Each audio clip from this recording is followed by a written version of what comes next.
Hello and very warm welcome to my YouTube channel. So in this video we will be discussing about the polity part of PT 365. तो जो issues April to December polity में news में रहे हैं हम उनके बारे में डिस्कस करेंगे। तो पहला अगर हम देखें यहाँ पे तो पहला जो पार्ट हमारे पास सामने निकल के आता है वो है इश्यूज रिलेटेड टू कॉन्स्टिट्यूशन, और उसका भी सब टॉपिक हम देखें तो वो है इकोनॉमिकली वीकर सेक्शंस। तो इकोनॉमिकली वीकर सेक्शन जो है ये न्यूज़ में क्यों रहा, बेसिकली हमें जानने की ज़रूरत है कि इकोनॉमिकली वीकर सेक्शन जो है ईडब्ल्यूएस कोटा जो लाया गया 103rd कॉन्स्टिट्यूशनल अमेंडमेंट एक्ट के अंडर लाया गया, और इसकी वजह से जो है हमारे कॉन्स्टिट्यूशन में आर्टिकल 15 क्लॉज 6 और आर्टिकल 16 क्लॉज 6 जो है ये इंसर्ट किए गए हमारे इंडियन कॉन्स्टिट्यूशन में।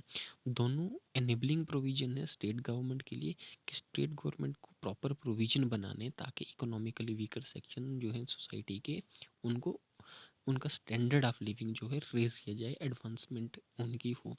और इसमें ईडब्ल्यूएस कमीशन जो है वो सिन्हो कमीशन के बाद इसको इंट्रोड्यूस किया गया, लेकिन सुप्रीम कोर्ट ने इस चीज़ को क्लियरली पॉइंट आउट किया है कि जो ईडब्ल्यूएस रिजर्वेशन है एमंग नॉन ओबीसी, मतलब वो एक्सक्लूडिंग एससी एसटी या जो एग्जिस्टिंग नॉर्म्स एंड प्रोविजन है हमारे कॉन्स्टिट्यूशन के अंदर रिजर्वेशन की, उनको एक्सक्लूड करके है। तो इस चीज़ को हमें ध्यान देने, क्योंकि ईडब्ल्यूएस का जैसे क्राइटेरिया है कि किसी भी हाउस होल्ड की इनकम जो है 8 लाख से जो मैक्सिमम कैप रखी गई है, तो वो सब जानने की ज़रूरत है। लेकिन at the back end of this हमें ये चीज़ें जानने की ज़रूरत है, जैसे आर्टिकल 13 जो है हमारे इंडियन कॉन्स्टिट्यूशन का, वो स्टेट को बताता है कि you have to determine the minority of state, है ना।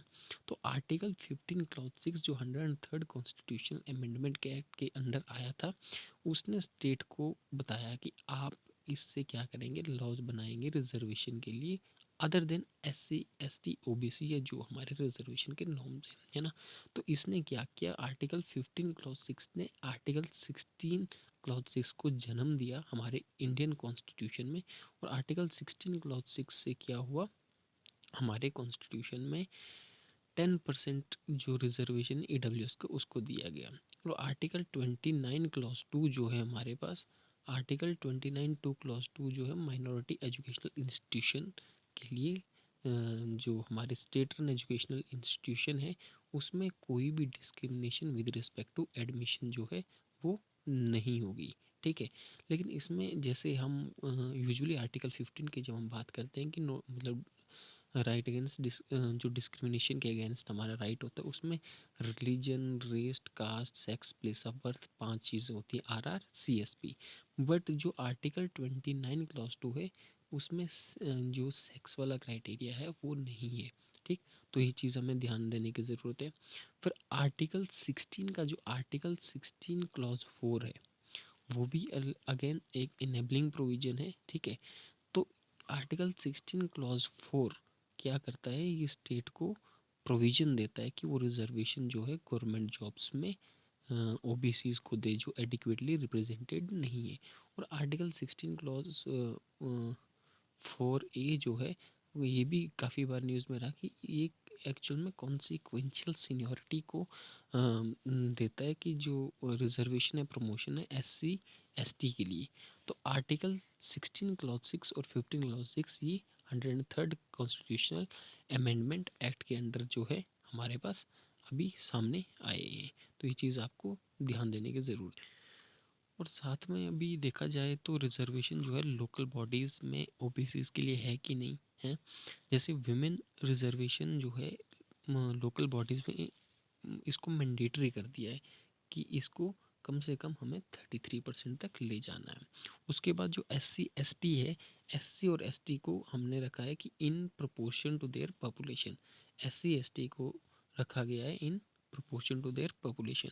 और reservation for OBC they are not mandatory made by state, है ना।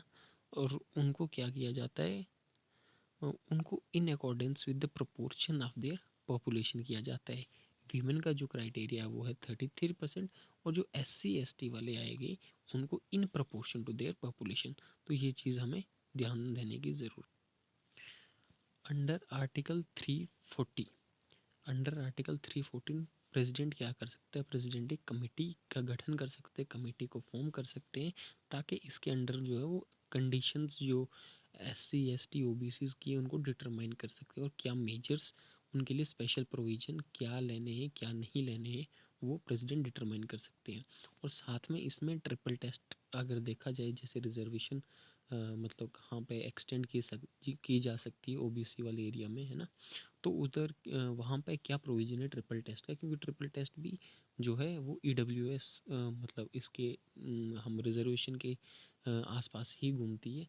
तो पहला है कि पहले कमेटी की फॉर्मेशन हो, कमेटी मतलब खैर ज़्यादातर तो ये पॉलिटिकल विल ही रहती है, बट कमेटी जो है कमेटी फॉर्म होगी, कमेटी वहाँ के प्रॉपर मतलब एनालिसिस करेगी, और उसके बाद ये इंश्योर करेगी कि जो हमारी एग्जिस्टिंग प्रोविज़न है मतलब SC ST की को लेके कि 50% कैप जो है उससे ज़्यादा एक्सीड नहीं करे, और उसके अलावा कुछ और कंडीशन जो है तो वो जो भी उनका एनालिसिस आता है वहाँ की जो पॉपुलेशन है ना, कि वहाँ का प्रोपोर्शन ऑफ पॉपुलेशन जो है OBC का वो कितना है, तो इन 3 चीज़ों को ट्रिपल टेस्ट कहते हैं। पहला कमेटी की फॉर्म हो, और ये कमेटी इंश्योर करे कि वो 50% की कैप से ज़्यादा ऊपर ना हो, और वो जो वहाँ से एनालिसिस आए तो ये इंश्योर करे कि जो वहाँ पर रिजर्वेशन हुआ एग्जिस्टिंग 50% कैप को ब्रीच ना करे, है ना। तो इस प्रोपोर्शन ऑफ पॉपुलेशन को वो फिर प्रेसिडेंट को सबमिट कर देंगे।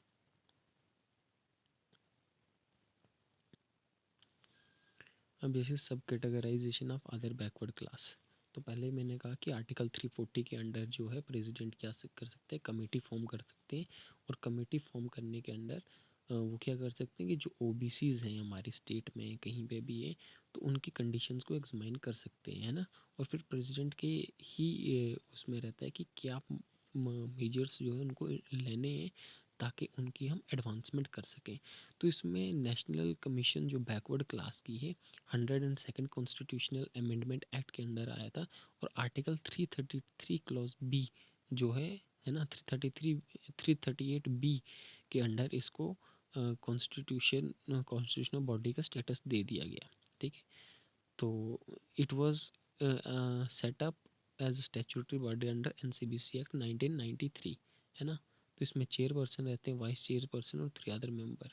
तो ये इसमें आर्टिकल 314 है ना, और मंडल कमीशन उसकी रिपोर्ट जैसे it should not exceed more than 50% of the existing norms. फिर इसके बाद जो हमारे पास सामने आता है वो है यूनिफॉर्म सिविल कोड।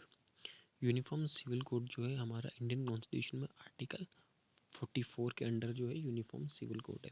तो यूनिफॉर्म सिविल कोड बेसिकली होता क्या है, यूनिफॉर्म सिविल कोड अभी जैसे हमारे जो रिलीजन अलग हैं तो उनके कस्टम्स रिचुअल प्रैक्टिसेस सारी अलग हैं, तो यूनिफॉर्म सिविल कोड कहता है कि same set of civil laws applicable होंगे हर किसी सिटीजन को इररेस्पेक्टिव ऑफ देयर रिलीजन, चाहे वो मैरिज हो, डाइवोर्स हो, कस्टडी हो, एडॉप्शन हो, इनहेरिटेंस लॉ हो, कोई भी हो। तो वो जब यूनिफॉर्म सिविल कोड अडॉप्ट कर दिया जाएगा तो वो सारे के सारे जो हैं वो इक्वली एप्लीकेबल होंगे। तो इसका प्री इंडिपेंडेंस स्टेटस और पोस्ट इंडिपेंडेंस स्टेटस अगर इसको देखा जाए तो इसको जो जन्म दिया था वो ब्रिटिशर्स ने ही दिया था, ताकि जो यहाँ पे मतलब इंडियन के साथ डील करे। और इसमें महात्मा गांधी को भी मतलब यूनिफॉर्म सिविल कोड इसके अंडर क्या किया गया था, उनको भी बुक किया गया था। और सुप्रीम कोर्ट का जो स्टेटस है उन्होंने कहा कि it is neither desirable nor needed at this point of time, है ना। तो म्यूचुअली कॉन्सेंसस बिल्ड करने की ज़रूरत है, और हमें अभी इसकी कोई ख़ास ज़रूरत नहीं है। नेक्स्ट अगर हेट स्पीच की बात करें तो अभी जो NCRB की रिपोर्ट आई है उसने कहा है कि 500% जो है केसेस राइज किए हैं हमारे इंडिया में जो हेट स्पीच के रिलेटेड है। हेट स्पीच ऐसा जिसको कोई लीगल बैकिंग नहीं है, कॉन्स्टिट्यूशन में हमारे डिफाइन नहीं गया, लेकिन जो हमें जानने की ज़रूरत है वो है आर्टिकल 19 क्लॉज 2। उसमें हर किसी सिटीज़न जो इंडिया का है उसको freedom of speech and expression दिया गया है, but it is subject to reasonable restriction. है ना, and that reasonable restriction is related to public order, decency and morality. इन 3 चीज़ों की रीजनेबल रिस्ट्रिक्शन है। उसमें हमें साथ में जानने की ज़रूरत है कि जो हेट स्पीच है, hate speech it may be in any form और any expression and that may include images, cartoons, memes, object, gestures, symbols, है ना, and it may be disseminated in the form of online और offline, है ना। तो ये आ गया hate speech के बारे में।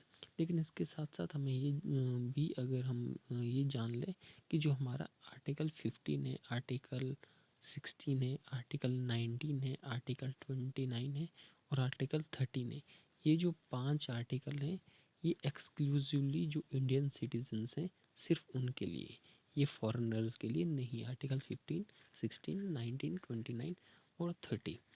इसके बाद हमारे पास है सेडिशन। सेडिशन बेसिकली ये इसको देखा जाए तो ये प्री इंडिपेंडेंस टाइम से चला आ रहा है। इसमें जो हमारे थॉमस मकले थे उन्होंने सेडिशन को ड्राफ्ट किया ताकि वो जो ये यहाँ पे इंडियन से राइजिंग सेंटिमेंट था अगेंस्ट ब्रिटिश रूल उसको वो कर्ब करे, है ना। तो आईपीसी सेक्शन 124 ए के अंडर सेडिशन को डिफाइन करता है ना। तो इसको एज सच अगेन इसकी इंडियन कॉन्स्टिट्यूशन में कोई जगह नहीं है ना, बट आईपीसी इसको डिफाइन करता है अंडर सेक्शन 124 ए। तो इन जो सेडिशन है, सेडिशन बेसिकली जब कोई भी person by words or otherwise brings or attempts to bring into hatred or contempt or excites or attempt to excite disaffection towards the government established by law in India। जिस तरीके से हमने hate speech में देखा कुछ हद तक similar provisions इसके हैं, आइदर स्पोकन और रिटन, साइंस, विजिबल रिप्रेजेंटेशन और अदरवाइज। और हमें ध्यान देने की ज़रूरत है कि जो सेडिशन है that is cognizable, non bailable and non compoundable offence under the law. ठीक। और जो सेडिशन के अंडर कोई भी सिटीज़न अगर इसके अंडर चार्ज किया जाता है तो उसको गवर्नमेंट सर्विस से क्या कर दिया जाता है, उसको ही बर्ड फ्रॉम गवर्नमेंट जॉब, है ना। और उसको विदाउट पासपोर्ट रहना पड़ता है और जब कभी भी उसको उसकी सुनवाई हो कोर्ट में तो he has to be present all the time. तो ये चीज़ें हमें ध्यान देने की ज़रूरत है।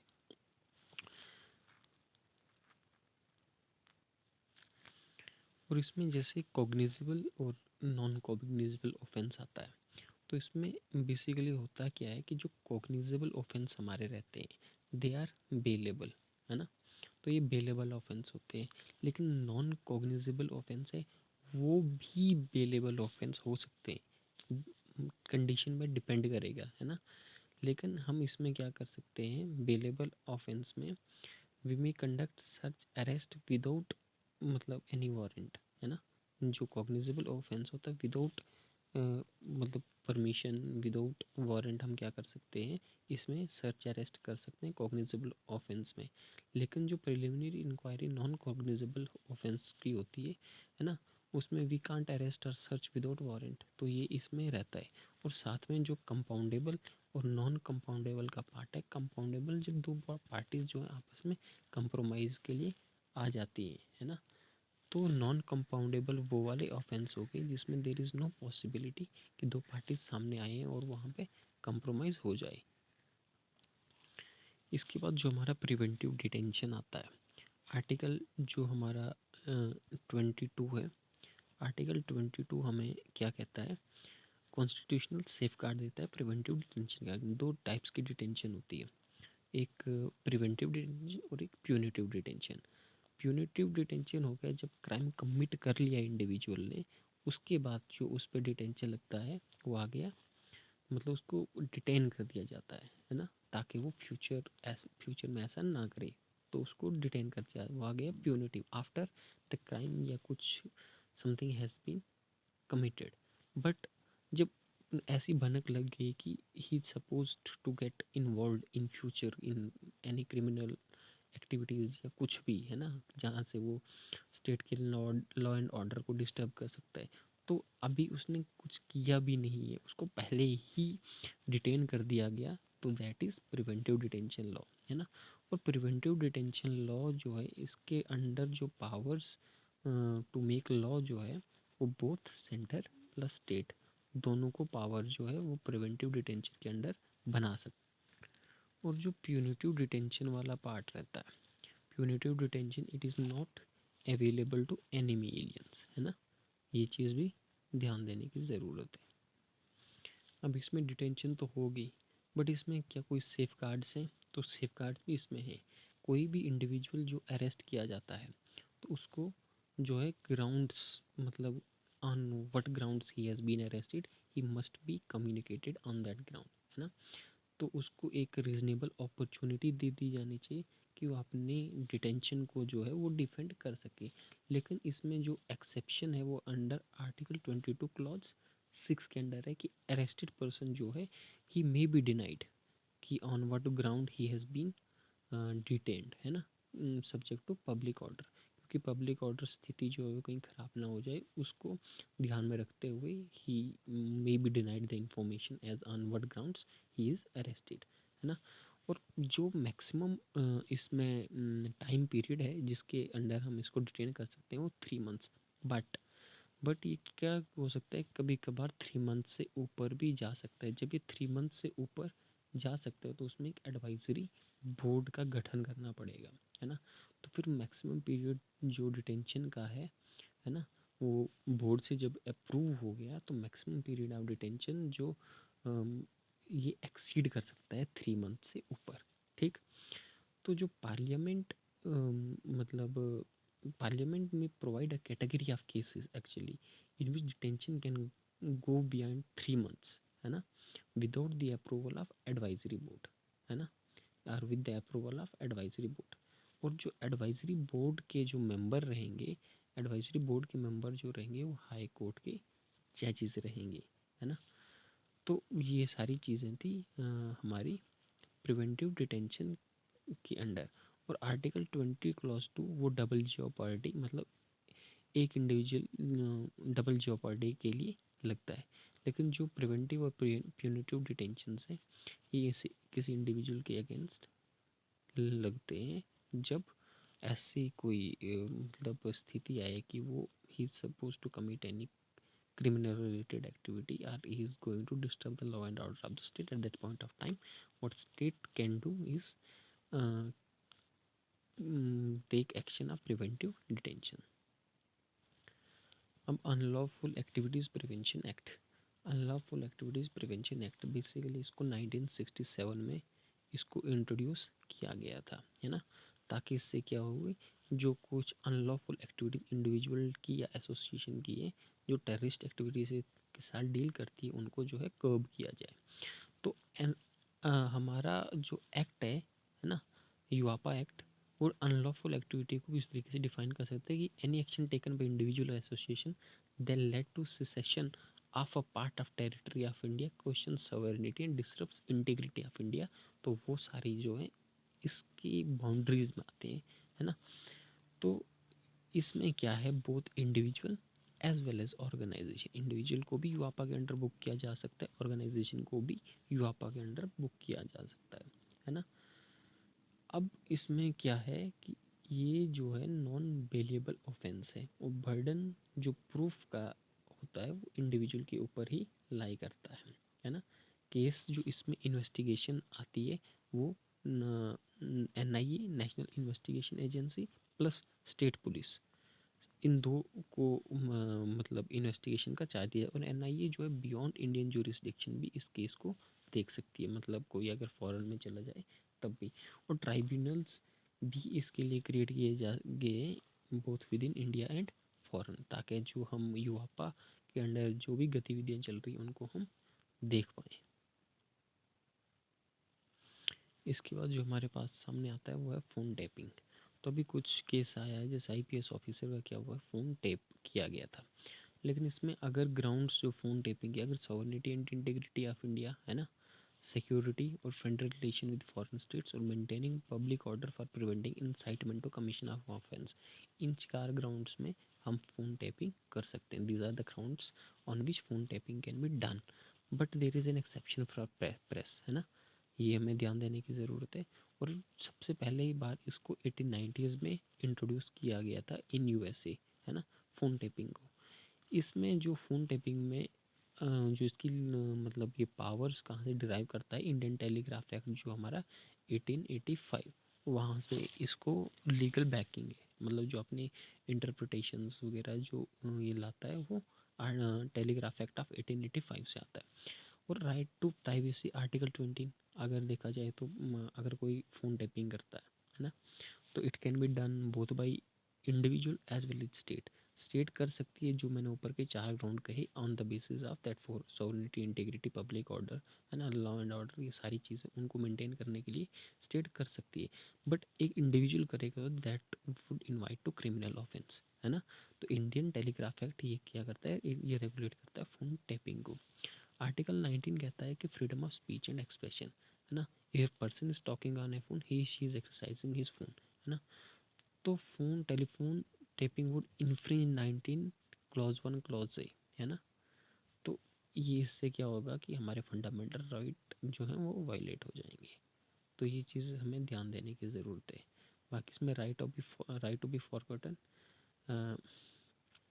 वैसे इतना ज़रूरी नहीं है ये हमारे प्री ओरिएंटेड के लिए, लेकिन जैसे राइट टू प्राइवेसी आर्टिकल 21 के अंडर है, what's is right to be forgotten, है ना। Right to be forgotten means removing all the information that was publicly known at some certain point of time and not allowing third parties to access the information anymore। तो ये कोई absolute right नहीं है, ठीक है। तो कुछ जो अदर प्रोविजंस जो न्यूज़ में थे, जैसे माइनॉरिटी स्टेटस इन इंडिया, है ना। तो माइनॉरिटी स्टेट्स में मैंने आपको कह दिया कि आर्टिकल 340 के अंडर प्रेसिडेंट जो है गठन कर सकते कमेटी का, कि कंडीशंस क्या हैं ओबीसीज की, है ना। आर्टिकल 29 और 30 जो हमारे Indian constitution they exclusively dealing with the minority. Article 350 B, it mention special officer for linguistic minority, है ना। And under national commission for minorities act 1992 उसने Muslim, Christian, Sikh, Buddhist, Jain Zoroastrians को माइनॉरिटी का स्टेटस दे दिया गया, है ना। इसके बाद जो हमें प्री ओरिएंटेड चीज़ है, article 370 and application of article 370 application and article 35A, है ना। क्योंकि अभी 3 साल हो गए आर्टिकल इन दो चीज़ों को एब्रोगेट किए हुए, तो इसको किया गया कैसे किया था, प्रेसिडेंशियल ऑर्डर ऑफ 2019, है ना। अब जो सेंट्रल लॉज हैं वो सारे के सारे एप्लीकेबल हो जाएंगे JNK में, और रणबीर पेनल कोड को IPC के साथ रिप्लेस का कोई सेपरेट फ्लैग नहीं रहेगा। एक वो जैसे एक निशान, एक विधान, एक संविधान, वो वाला प्रोविजन जो है श्यामा प्रसाद मुखर्जी का वो एप्लीकेबल होगा, है ना। तो पार्लियामेंट पास JNK, अब JNK में यूनियन टेरिटरी जो JNK और लद्दाख, JNK जो बनी थी it has legislature while Ladakh don't have legislature. Article 142 जो हमारे इंडियन कॉन्स्टिट्यूशन का है ना, it set free the remaining six. अभी राजीव गांधी केस में जो असैसिनेशन हुई थी, जो उसके कन्विक्ट्स थे, उनको क्या किया हाई कोर्ट ऑफ इंडिया, मतलब जो जो राजीव गांधी असैसिनेशन केस था उसके अंडर जो है आर्टिकल 142 जो है वो न्यूज़ में रहा था, है ना। तो कोई भी एक्ट जो कुछ लॉ सुप्रीम कोर्ट पास करेगा that is enforceable through out the territory of India, है ये चीज़ जो है। और इसमें जो जैसे युवापा जो हमारे यहाँ पे JNK में बहुत सारे लोग जो हैं युवापा के अंडर बुक होते हैं, है ना। क्योंकि most of the terrorist related activities they are prevalent there in Kashmir valley. So to curb that UAPA has been brought into existence. तो युवापा 1967 से अपनी पावर्स, मतलब पहली बार जो है 1967 में उसको किया गया था।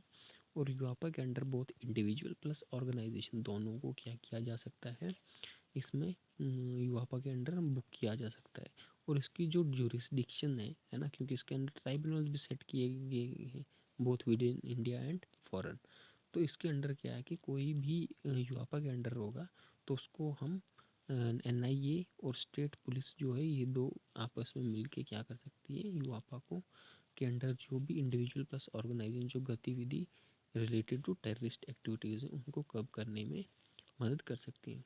तो ये आ गया हमारा पॉलिटी का पार्ट 1। तो पार्ट 1 जो टेबल ऑफ कंटेंट्स हैं वो हमने इसमें देखने की कोशिश करी। तो thanks for watching this video.